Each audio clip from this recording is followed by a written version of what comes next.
Welcome. We're going to take a look today at the midterm exam for Creo Parametric 7.0 Advanced. So to begin, go to vertanu1.com, V-E-R-T-A-N as in Nancy U-X-1, and then go to the exams and find in the white column Creo Pro E Advanced Midterm. When you click on it, it should take you to the actual exam. Now here's what you can see as far as the PDF goes. It gives you steps.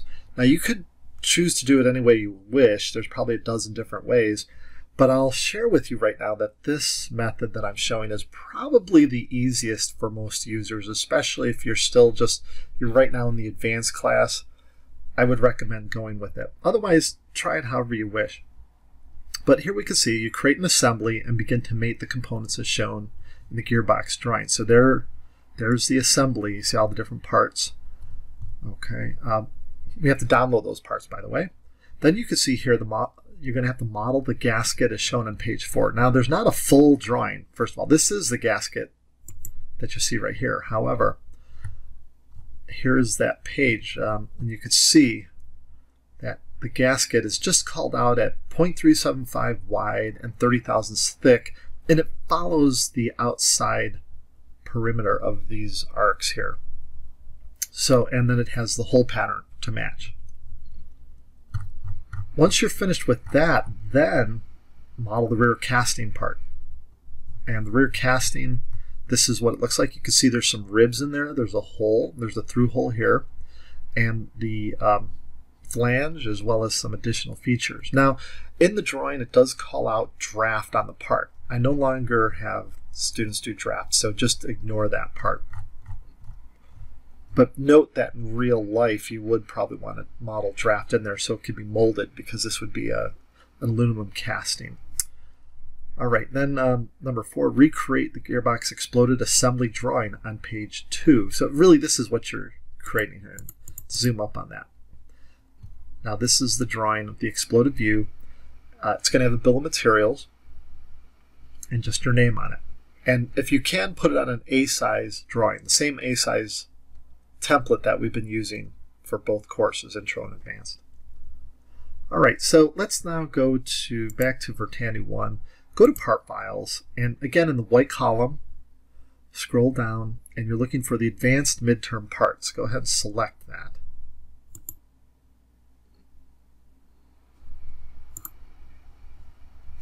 Now, from here, we're going to go ahead and we're going to go in download. So over here, you'll find the download tool. Go ahead and select that. And in the lower left corner, if you're using Google Chrome, you'll see the folder. Go ahead and click on that folder.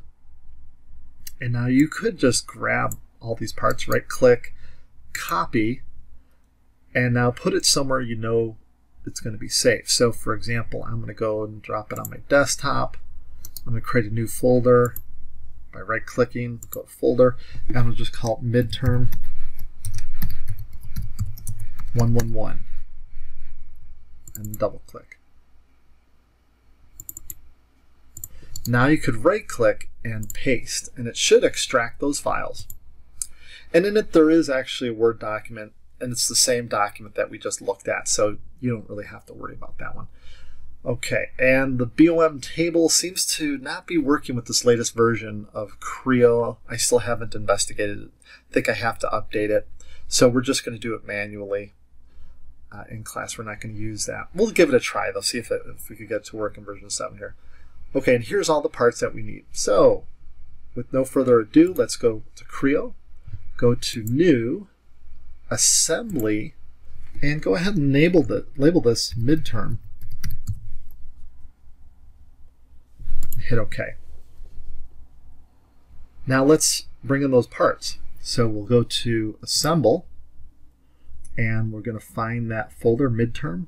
So we'll go to Desktop, Midterm 111, and let's first drop in the front casting. Hit Open. Now, what I would recommend here, just make sure you select default. Don't forget to do that, because if you do neglect to do that, it's going to cause some problems later on. Hit the green check. Now, I'm going to go ahead and go to shaded with edges, which is just a little bit easier to see. And now we'll go to assemble again. We're going to go ahead and bring in the bearing, and we'll bring in the long bearing. Hit open. And let's use the manipulator handles to relocate that. And the long bearing is going to actually fit in the hole at the bottom here. So you could select this outside surface here to that beige surface right there. And that should align it. And we'll see coincident appear. Hit the green check. We're not quite done there yet. Actually, right-click on the bearing and go to the gold ball, which is to edit it. Now we can drag that down. And let's rotate to this side. Now, go to placement and go to new and select this face here to go flush with that face. Now you can hit the green check. Now rotate around and let's bring in another part. Let's go to assemble. Let's bring the short bearing. And let's again, don't worry about automatic here, because we're gonna drag the manipulator handles closer in proximity to what we want to attach to. Select this face here to that beige surface there. And now select this face here to this face here. Now make sure instead of distance, if it hasn't already, go with coincident as the option, and it should go flush like that. Now let's bring in the gears. Go to assemble, find we'll first drop in the pinion, hit open, and again locate that, bring it up a little bit. I'm going to select this cylindrical face on the shaft to the face on the bearing, cylindrical face that is, and we could drag this up a bit, and so we could actually select that face right there to the floor just underneath the bearing, and make sure you select coincident. Hit apply. Now we can bring in the spur gear. So go to assemble, spur gear, open. Same deal. Let's select this cylindrical face of the shaft to the hole of the bearing. And now just align this face here of the gear to this face. And it should automatically go with coincident. If it doesn't, go ahead and select it and hit the green check. And now we need to bring in more bearings to attach to those. So we're going to go to the assemble, and all the other bearings are going to be large bearings, or long bearings. So hit open. Let's bring that up, and we'll select this face to this face, and then this face here to this face here, and make sure you select coincident. Apply. And one more. Long bearing. And move this over this direction. Select this cylindrical face to the shaft of the pinion. Grab the blue manipulator handle, drag it up. And we're not sure yet with this actually has to be made flush to the other part that's going to be added here. So let's, for right now, we're going to go ahead and specify, we'll just leave that exactly where it's, I guess, yeah, we'll leave it right there. Just have it a little bit lower than the surface. We might want to actually drop a new one of those in later on. We'll see if we could actually edit it. I can't remember how that works. But anyhow, let's go now to create. And we're going to create the actual gasket now. And go ahead and name this gasket. And hit OK. And here we have copy from existing, copy from inch, pounds, parts solid. Hit OK. And now here we could actually see we have the ability to locate it. Let's locate it default. And we've discussed that before in earlier lessons, why that's a good place. Hit OK. Now we need to edit that gasket, so click on it and go to the green star. And now we could start building our gasket. So first of all, let's go to Extrude, select this face, and now what we're going to do is we're going to steal all the edges that we can from this geometry. Rather than measure it out and model it, this is where we save time. So go to Project, let's do Loop, select this face, now hit Next until you could see the outer edge highlight. Like mine with my color setting is red. There, the outer edge. I just kept hitting Next till it shows up red. And hit Accept. So we got the outer edge. Now we have to get the inner edge. So select the face again, hit Next, and keep hitting Next until you see the inner edge right there, and hit Accept. Now you can do each individual hole that way, or you could go in and just add it differently, but let's go ahead, let's add the holes that way. Select this face, hit Next, there we go, that's a good one, hit Accept. Select this face, hit Next, Next, there we go, hit Accept. Select that face, Next, Next, Next, Accept. Select the face again, Next, Next, Next, Next, Accept. Once again, Next, Accept. Now I'm going to show you how you could do it manually as well. So I'm going to hit Close here for a second. Now you can see there's a couple here we need to do. So you could actually go with Concentric Circle. Select the edge, drag it out and back in again, let it snap to equal. Click, and then drag it out and middle click with the wheel. That ends that. Now let's do this one. Select this face here, drag it out, drag it back in again, click, middle click. And just make sure that they're all there. This one looks like it hasn't been added, so let's add that. Drag it out, snap it to equal, drag it out, middle click. All right, now we have all of them completed. Hit OK, and we could see the extrusion. And if you remember on that page, the extrusion depth was 0.03. It's a very thin entity. Now this next step that we're going to do is only to help students remember to separate the two parts. If you can remember this, then you don't need to do this step. If you know to actually exit out of editing that part, which is the gasket, so you can start the rear casting, there's no issue here. But I found what really helps my students is to actually apply a material to the gasket. So to do that, go to View and under Appearances. Now right here we could actually see there's the marble purple, and that's kind of a nice little textured material, or else you could change the color to something that you would recognize, but I'm going to go with the marble. Now right here I'm going to go to Part and select that surface and middle click. And it looks maybe a little like gasket material, sadly though not much, but good enough. Now let's go ahead and we're done with that part, so we could right click at the top of Midterm and go to the green star. And so this helps students remember to create a new part. Okay, now we could go to Create, and now we're going to do the rear casting. Now remember, when you put in a name here, put an underscore between rear and casting. Hit OK, and hit OK. And once again, instead of automatic, go with default. That locates, just so as a reminder, that locates your part with its origin on the origin of the assembly for consistency's sake. Now we could go ahead, hit OK, and edit the rear casting. So click on it and go to the green star, which edits the part.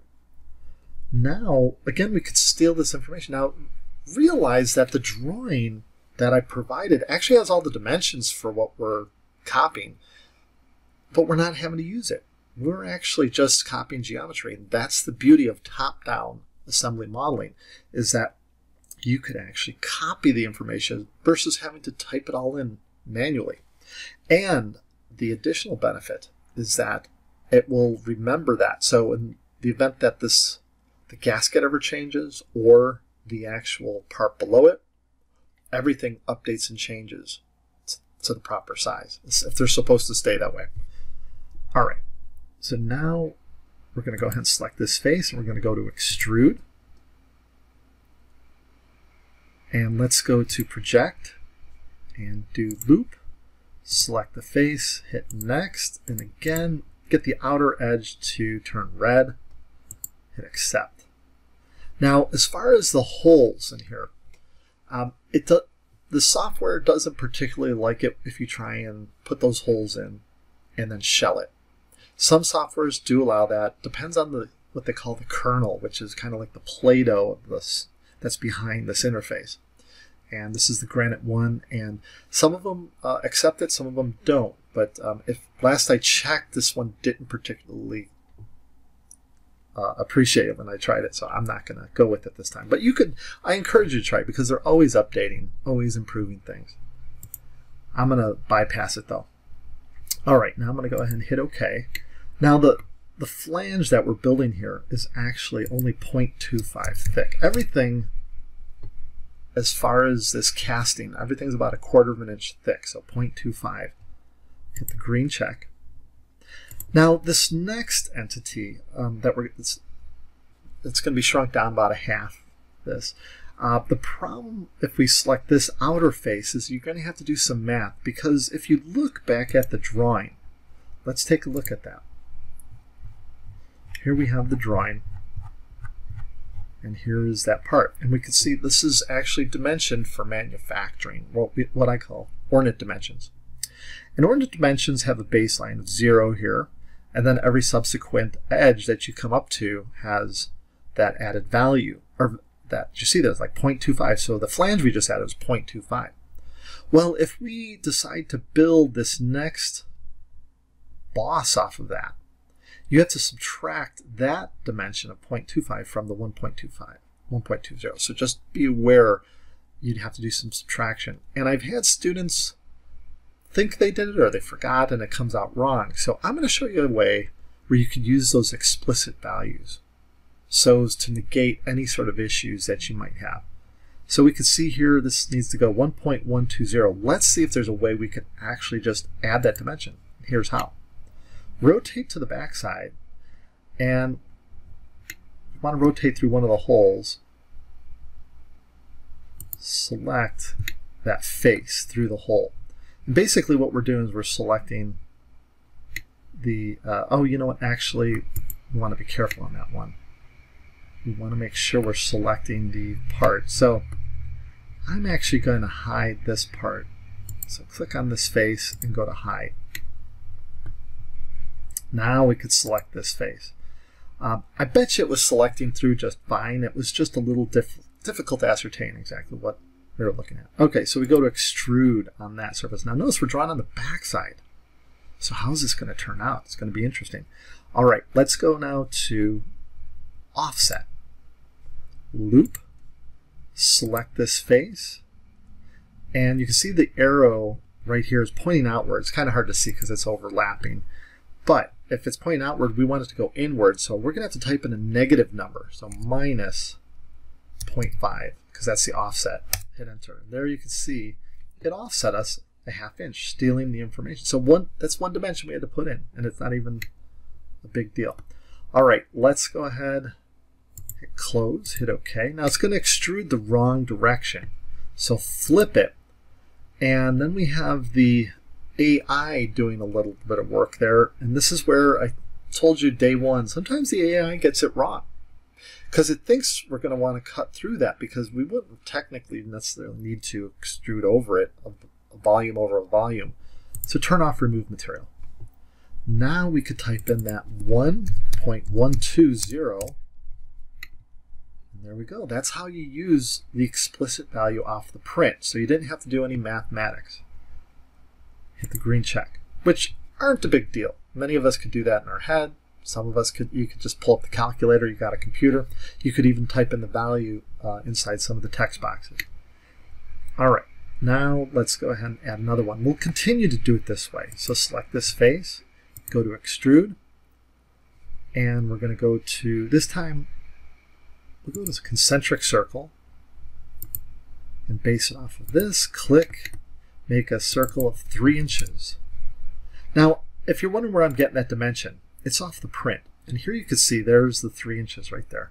Now be aware some of the dimensions, like you'll see 1.987. Why not just round it to 2 or 2.987? These are values that were added when I used to give this test, or I'd proctor it and expect you to put draft on it. And over the years I've discovered that there's no need to complicate it that much. And sometimes these parts will go out as is to the molding company, and that's where they typically will add the draft too. So I took that out of the test. I just haven't updated the dimensions for that. But if that's what you're looking at and thinking those are strange dimensions, it's because they have draft added on them. Okay, so let's go back. This next one is going to be 1.620. So now that we have that, let's go to OK, flip the direction, turn off remove material, and again remember 1.62. Hit enter, and there it is. Hit OK. One more. Select that face there, go to extrude. This one is, I believe, 2 inches. We'll go with concentric circle again. And actually, let's verify that. My memory isn't what it used to be, so it is 2 inches. And the height, 1.87.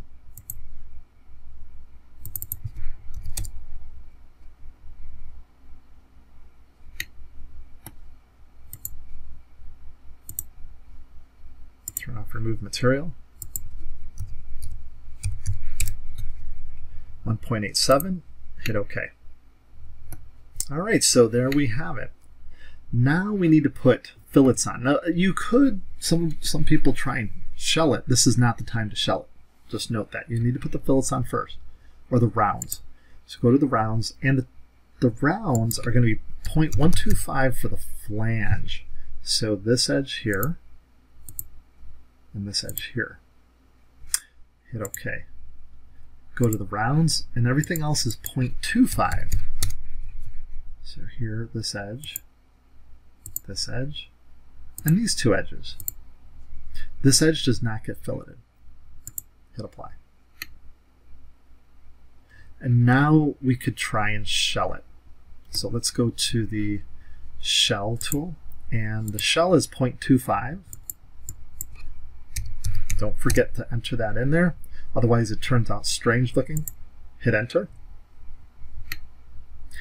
And while you're here, you could go to the rounds, and somewhere in the drawing, I think I have 0.06 for the inside fillets. Now that one you can leave alone. All right, now we have to put in the cutouts for the screw holes. So select this face here, go to extrude, and instead of using the tool we saw earlier, we'll just go with circle, concentric circle. Drag these out, snap it equal each time. Drag it out, snap it equal, middle click. Drag it out, snap it equal, middle click. And just continue that same process. Now some of you are saying, why don't you just select the edges and do a project? That's because edges on radiuses around, I should say, holes like this, sometimes are broken up into multiple polygonal entities. And you see there were 3 actually. 1, 2, 3. So let me go back there. Let's click on that edge, snap. And this way it keeps it centered easily by selecting, allows you to select pretty easily, and then locate. All right, so I think we're missing one. Just make sure you don't miss any. You will get marked off as a modeling error. Hit OK. Flip the direction. It should know to cut, and let's ensure it always goes through. So select extrudes to intersect with all surfaces. Hit the green check. Now we also need to make a cutout for that bearing. So select this face, go to Extrude, and once again use the circle tool, snap, double click, and we could go to OK, flip that direction and through all.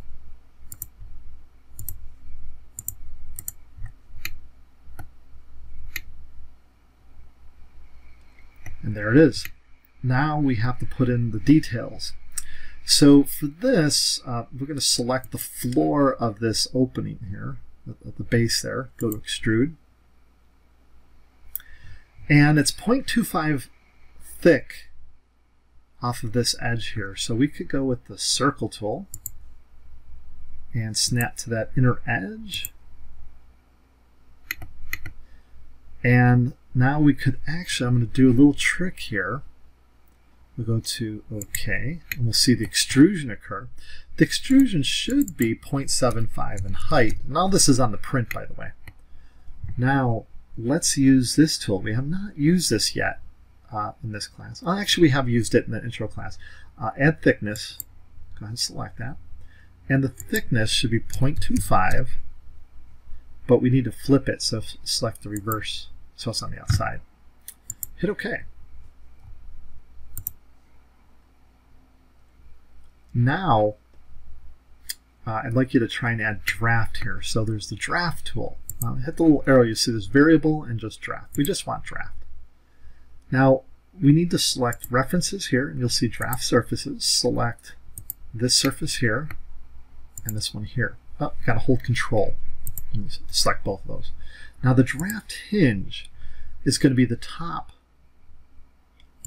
right there, and we're going to specify -1. I'm sorry, -3. And you'll see it will add material as it goes down. Go ahead and hit OK. Let's go to the round and make sure you have it set to 0.06. Put a round there, but not on the inside. Now, if these are disturbing you, actually, Creo's transparency is one of the best out there, in my opinion. So I don't feel the need to hide those, but if the gear is in your way, feel free to click on it and just select the eyeball to hide it.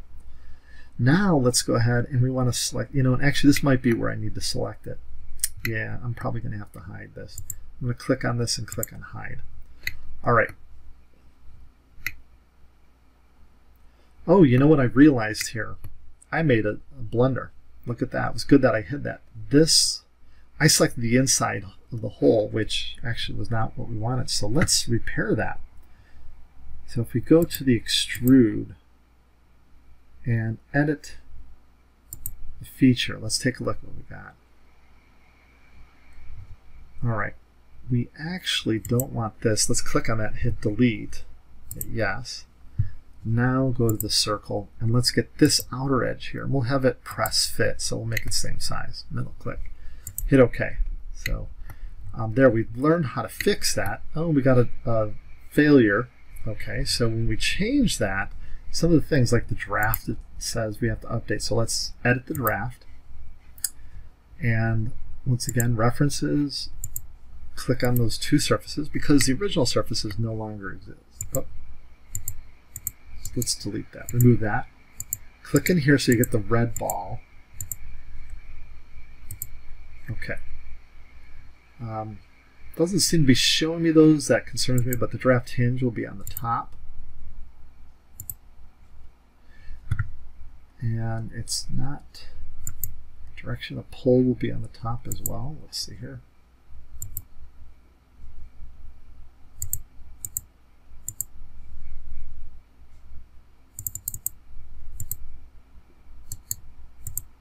Let's clear that out. There we go. Now we could select this face.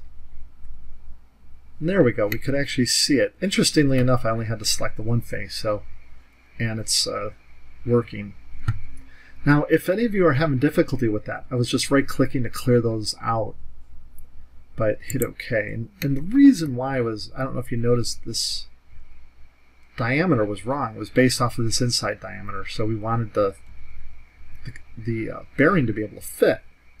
So if that confused you, you could go back and delete these 3 features and start over again. My apologies. Go ahead. I'm going to edit this fillet, and I'm going to go into the sets and clear those out. Oh, right here, references, remove. Oops. And I just want to select this edge here.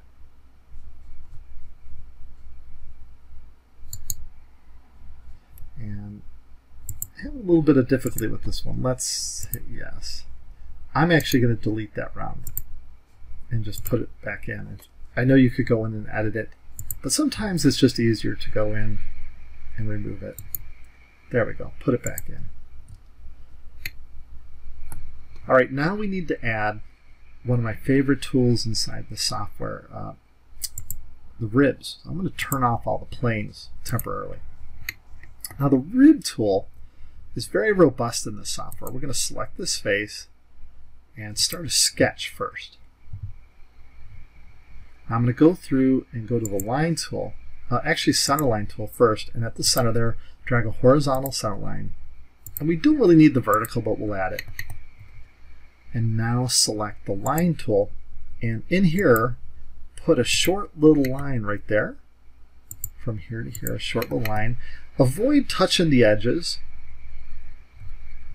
The length isn't important as long as it's not in or touching, as long as it's not touching the edges or outside of those edges. So you want these 3 just like this. Now hit OK, and we could go to rib. And you'll see it will automatically put in the rib for us. Now the rib tool here, like I said, is very robust. The reason why is I love how you could add the draft. Not just the draft, but the fillets. Now I'm going to drag this out. I'm just going to add 1 degree of draft. Now there's the round internal edges. And I think we're in good shape there. Let's see. For the radius, let's make that 0.06. But here you can see the dimensions. And then over here, let's say we want that to be 0.25. Now with plastics, there is the 60% rule. We're not observing that since this is aluminum, but that might not be a bad option. Okay, and I middle clicked and I applied those. And there it is. And look at how it put the fillets in. Very nice. It even lets you round the top, but we didn't need that in this feature. Okay, so now that we have that, we're going to go ahead and start bringing back some of these other parts. So the ones that are hidden. So let's actually, we're done with editing that, so we could click on Midterm at the top and edit the assembly. And now we could just return these. So find the ones that are grayed out and show them.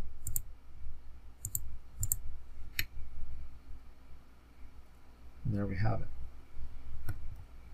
We're gonna explode this now. So let's go to View Orientation Standard and go to Edit Position. And now it does throw some of them out a little bit, but that's okay. We'll do one at a time here. Click on the front and then grab the manipulator handle, drag it forward. Click on the gasket, drag that forward, and make sure that none of them are hiding behind each other. So click on the back, drag that out there. This looks as though it's in pretty good position. Click on that one, drag that back. This one will bring forward, this one will bring back, and then this one will bring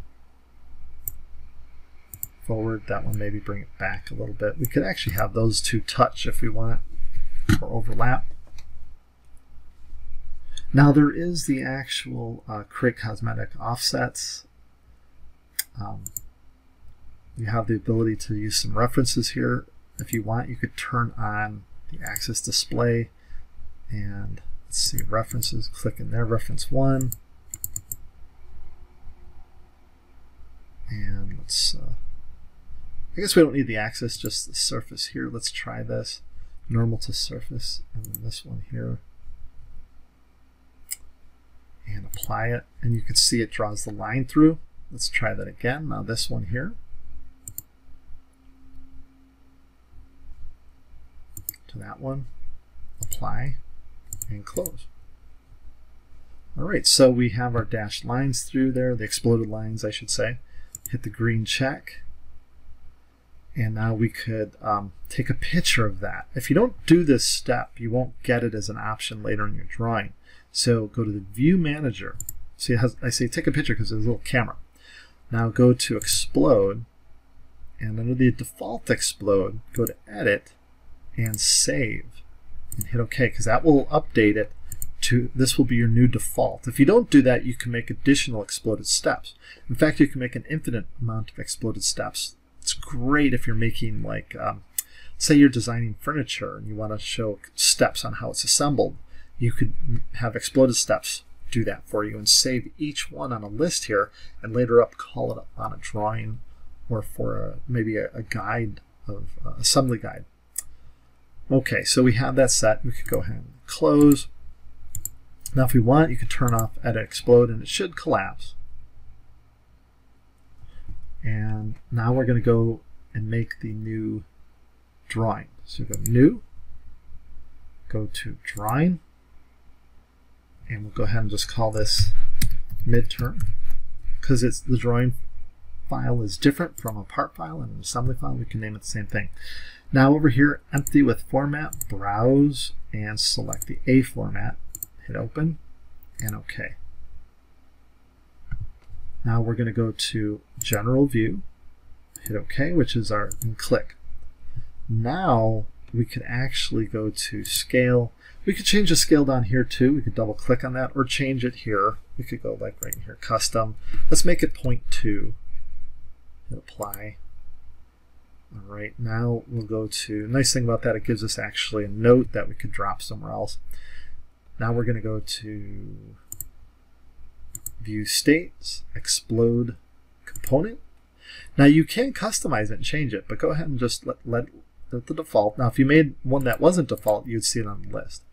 Hit Apply, and there we have it. There's our exploded view.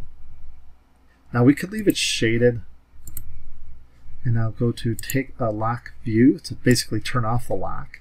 Let's move that over here. And the note for the 2, we can move that. We can either delete it or put it down here in the title block, because that's the only view we're using anyhow. All right, now we need to make the table. So for the table, I gave you a table, and I'm going to try it here on version 7. I haven't tried it on version 7. It didn't work in version 6, but it worked in previous versions. So table from File, and if we go to the desktop and that Midterm 111, BOM table, hit Open, and unfortunately it's not compatible. So that leaves us with the other option of creating a new table. So just click. Now first of all, we're going to have 3 columns.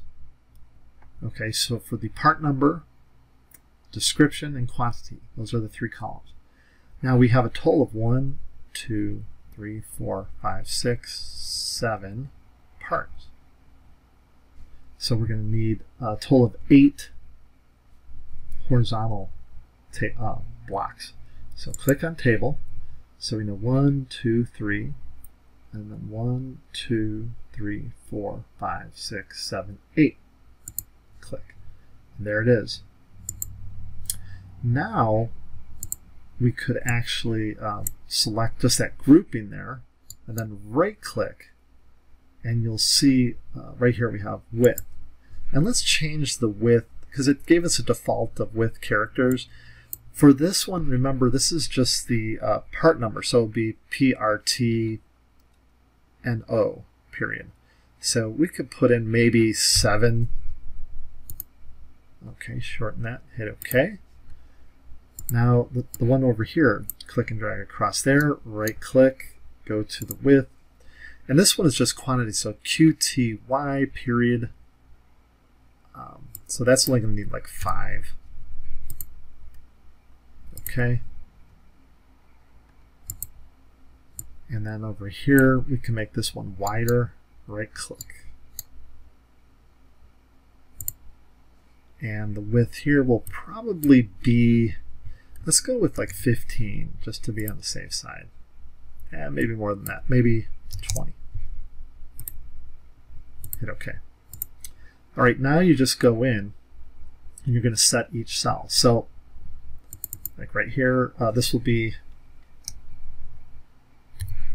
part. We could put part pound for part number.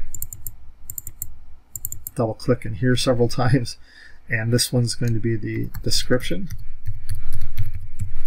or name, and then here click in there and there'll be QTY for quantity. Alright, now before we put all these in, let's start actually putting on the label. So if you go to balloon, go to balloon note, width leader, and let's go ahead, make note, select this edge here, and then middle click, and this will be part 1.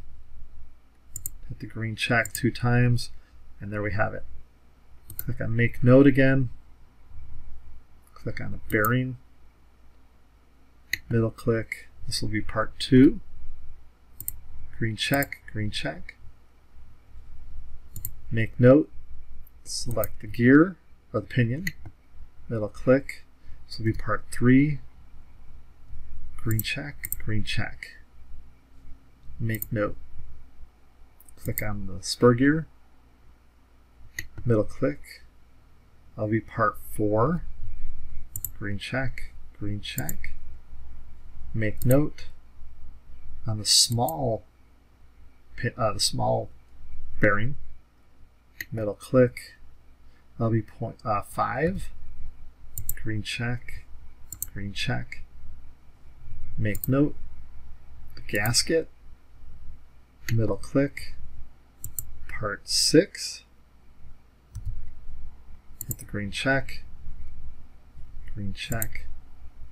and finally make note, front part, middle click, and that'll be part 7. Green check, and done and return. Now part number 1, just type in 1 here, click and then double click. Now the description for part 1 is the rear casting.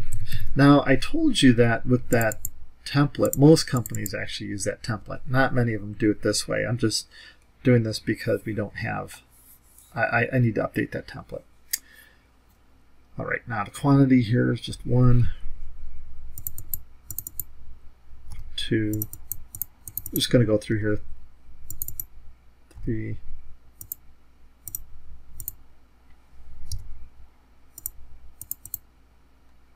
4,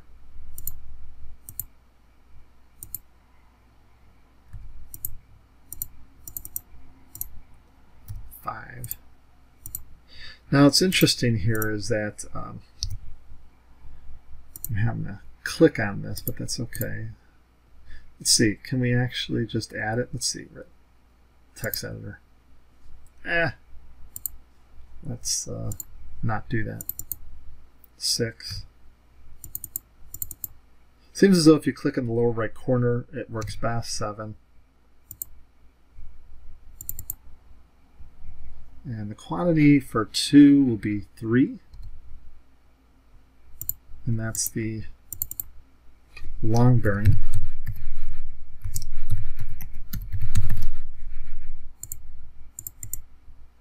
And 3 will be the pinion.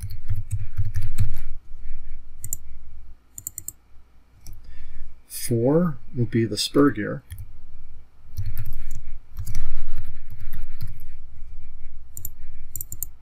5 will be the short bearing. 6 will be the gasket. And 7 will be the front casting. Be sure to use caps.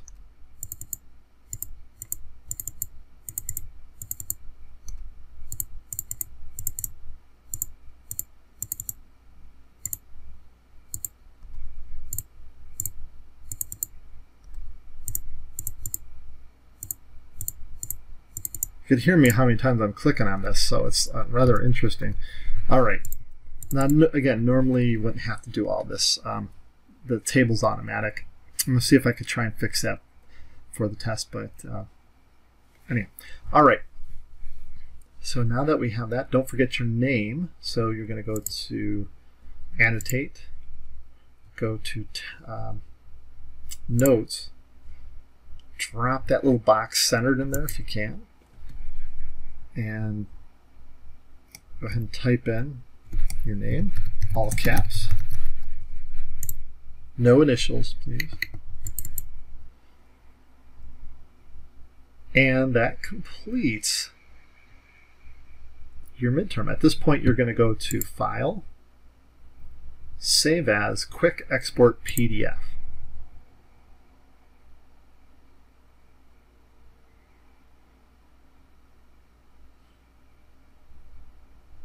And it's taking a little bit of time here.